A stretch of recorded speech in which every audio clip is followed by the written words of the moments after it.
Coming up today, President Park Geun-hye states she has no tolerance for corruption amid allegations some of her closest aides and the Prime Minister took kickbacks from a recently deceased businessman.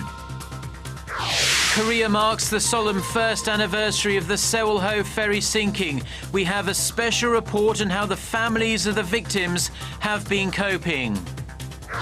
Plus, the top US commander in South Korea says a US missile defense system called THAAD should be deployed on the peninsula to provide a layered defense for American troops stationed here.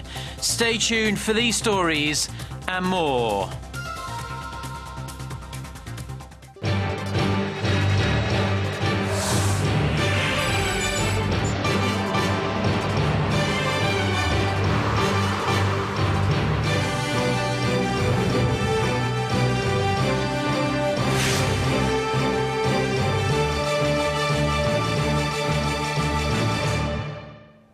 Hello to our viewers around the world. It's 6 a.m. on Thursday, April 16th here in Seoul. Thanks ever so much for joining us.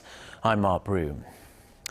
Our top story this morning, with the dust refusing to settle on the so-called bribery-less scandal, President Park Geun-hye has vowed to show no mercy if the allegations surrounding some of her closest aides and the Prime Minister turn out to be true. Speaking on Wednesday, the eve of the first anniversary of the Sewol-ho ferry disaster, the president also asked officials to find a way to resolve issues with the victims' families. Chae-sun starts us off. Directly addressing the latest bribery scandal for the first time, President Park Geun-hye said allegations that former and current politicians accepted money from a businessman should be clarified. 저는 부정부패에 책임이 있는 사람은 누구도 용납하지 않을 것입니다. 국민도 그런 사람은 용서하지 않을 것입니다. The issue hits close to home. The so-called bribery list left by deceased former Gyeongnam Enterprises chair Song Wan-jong contains the names of 8 current and former politicians, including Prime Minister Lee Wan-gu and the Presidential Chief of Staff Lee Byung-gi. At a meeting with officials to check up on national safety a day before the first anniversary of the Sewol-ho ferry disaster, President Park said corruption has even cost lives. She alluded to corrupt practices from previous administrations. 이번 기회에 우리 정치에서 과거부터 현재까지 문제가 있는 부분은 정치개혁 차원에서 한번 완전히 밝힐 필요가 있다고 생각합니다. President Park, who earlier this week said the government will actively look into salvaging the sunken ferry, urged officials to find a way to resolve the accident investigation and compensation issues. This comes as the families of the more than 300 victims demand an independent inquiry and an immediate recovery of the ship. The ruling party said the president's message on corruption was timely. The main opposition party, meanwhile, said the president should apologize to the nation and call for the resignation of the prime minister and presidential chief of staff. Chae-sun, Arirang News. Staying on the political front, tackling unemployment in Korea's chronically low birth rate topped the agenda on the third day of a 4-day government questioning session at the National Assembly on Wednesday. Our Ji Myung-gil reports. Lawmakers from the ruling Henry Party questioned government officials on whether the government has a plan for tackling the rising youth unemployment rate, which is nearly 3 times higher than the overall jobless rate. They also asked about plans to address Korea's worryingly low birth rate, as it's expected to start undermining economic growth soon. Data from Statistics Korea shows that youth unemployment was over 11% in February, the highest figure in 15 years. What can you say about that? The government is doing all it can to create new jobs by supporting President Park Geun-hye's Creative Economy Initiative and pushing for labor market reforms. The lawmaker went on to point out that the number of newborns in Korea dropped to 430,000 last year, from 630,000 back in 2000, a loss to the economy of more than $200 billion. Meanwhile, lawmakers from the main opposition New Politics Alliance for Democracy Party continue to demand that Prime Minister Lee Wan-gu resign amid a snowballing corruption scandal involving a recently deceased businessman who claimed claimed to have given a large sum of money to Lee a couple of years ago. This is an unprecedented graft scandal. I would urge the Prime Minister to first step down and then comply with the prosecution's ongoing probe. What do you think about this? I believe this scandal will have a large impact. I think the investigation will reveal this to be a very complicated case. Lawmaker Chung Chung-lee, a member of the main opposition party's Supreme Council, said Wednesday that he will seek to impeach Prime Minister Lee if he refuses to resign. The embattled prime minister is accused of accepting some $27,000 from the recently deceased businessman Song Wan-jong while he was running for a National Assembly seat back in April 2013. Ji Myung-kit, Arirang News. Today, April 16th, is a solemn day in Korea as it marks the one-year anniversary of the tragic Sewol-ho ferry sinking. For the families and friends of the victims, it's been an agonizing 12 months, and the nation as a whole remains touched with a deep sense of grief.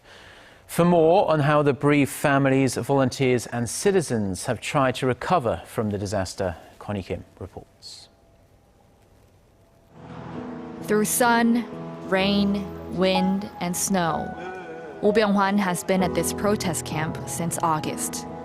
He cannot forget the promise his son, Oh Young-seok, made before he left on that deadly ferry trip.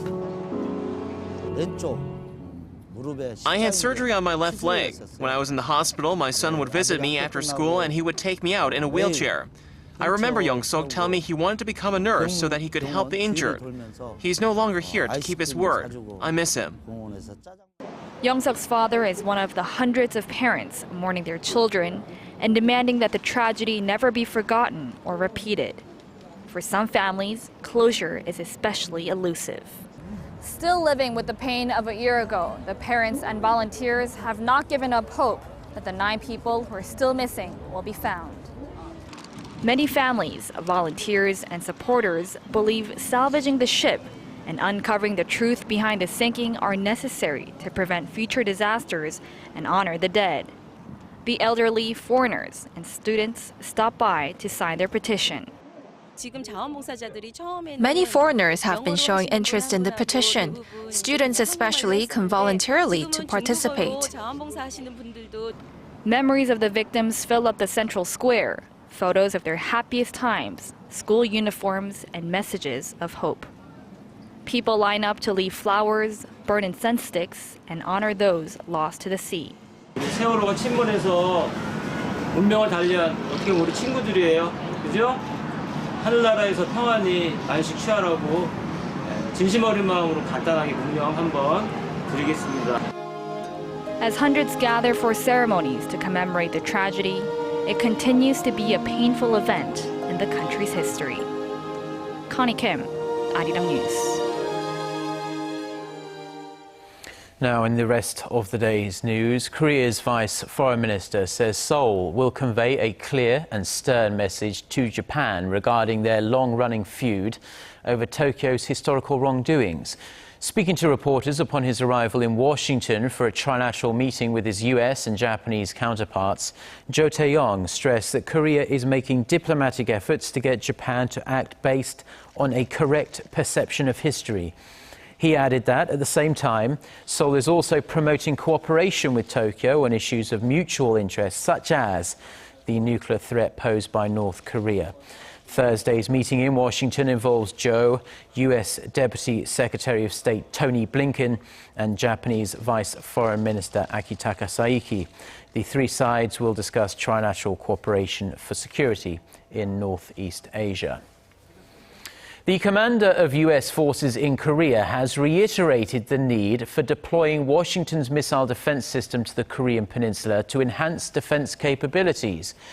Speaking at a US House committee hearing on Wednesday in Washington, General Curtis Scaparotti said the deployment of a terminal high-altitude area defense battery, also known as THAAD, would provide a high-tier defense for American troops and bolster the capabilities of existing systems on the peninsula. Regarding North Korea's nuclear and missile capabilities, Scaparotti said he assumes Pyongyang can deliver a ballistic missile with a nuclear warhead, and added that the US has to take measures based on that speculation. The European Union has drawn its battle lines with Google after a 5-year investigation. Brussels has accused the technology giant of abusing its dominance by distorting shopping search results and putting its own revenues ahead of users' interests. The EU Competition Commission has also launched an antitrust probe into Google's Android mobile operating system. If Google is found guilty, the company could be fined up to 10% of its annual sales, which would be a penalty of over $6 billion in Google's case.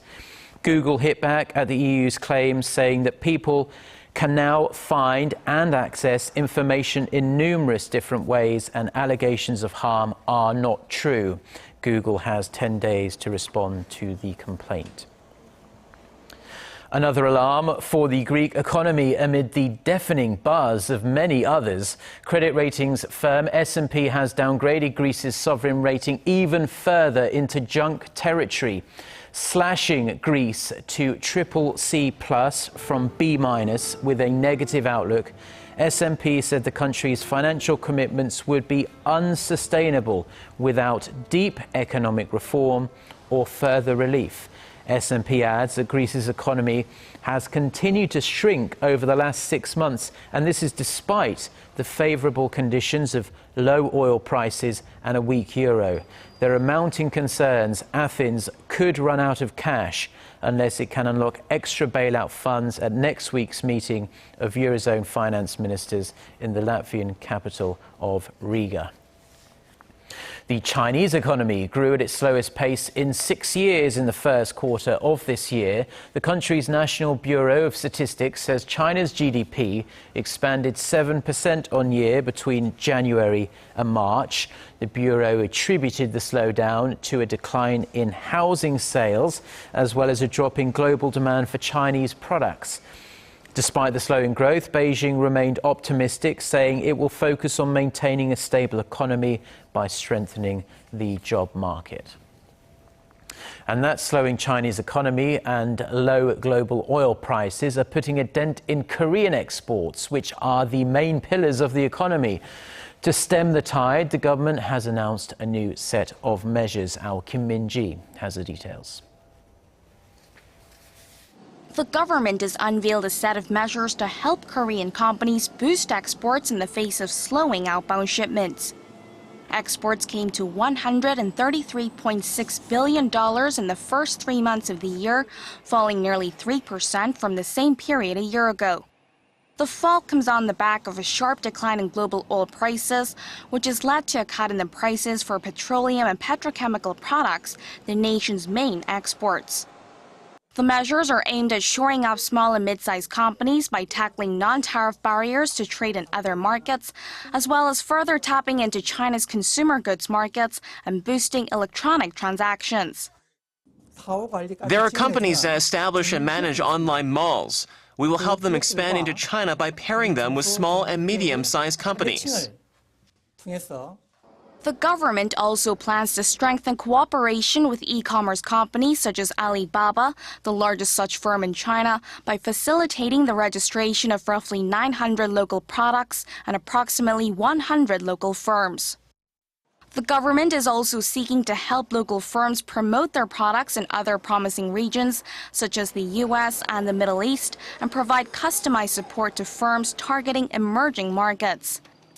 It will also set aside $40 billion worth of trade insurance for small and medium-sized companies. Kim Min-ji, Arirang News.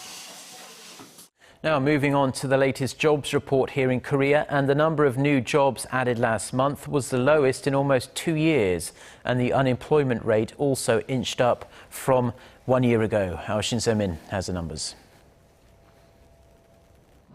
The stumbling Korean economy added some 338,000 new jobs in March. The increase in new hires was the smallest since May of 2013. Statistics Korea said Wednesday the total number of employed people was more than 25 million in March, driven by hiring in the manufacturing and service sectors.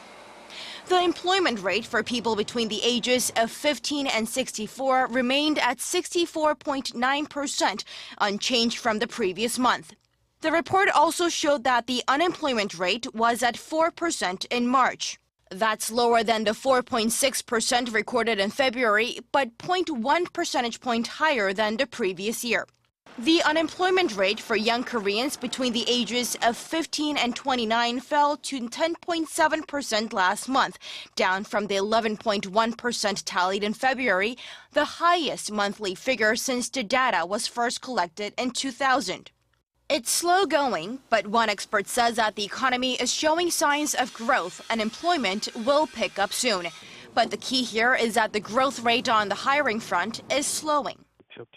The country is looking at long-term growth, so large companies are therefore reluctant to hire more new employees. That has a direct impact on the large number of educated young job seekers that are eyeing positions in large companies. Experts say that structural measures to boost the economy will be more influential than new hiring policies, as such measures will help alleviate unemployment in the long run. Shin Se-min, Arirang News.